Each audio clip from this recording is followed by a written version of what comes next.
Сәлем достар. Қызанақ пен бұрыштан лечи жасап көргенсіз бе? Ендеше видеоны соңына дейін қараңыздар. Алдымен қызанақ пен бұрышты жуып, бөліп аламыз.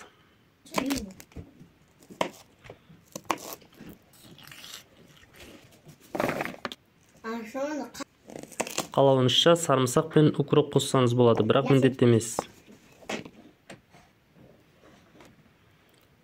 Алдымен қызанақты ет тартқыштан өткіземіз. Одан кейін үлкенірек ыдысқа салып, бір қайнатып, үстіне болгар бұрышын салып 15 минутқа бұқтырамыз.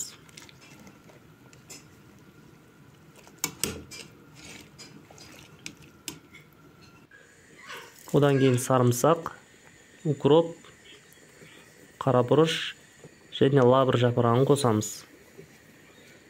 Тұз, қант, алма сірке суын қосып 15 минуттай бұқтырамыз.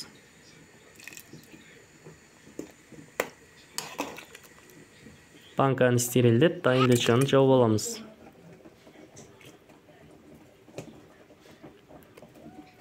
Міне достар, лечеміз дайын. Орап, суығаннан соң салқын жерде сақтаймыз.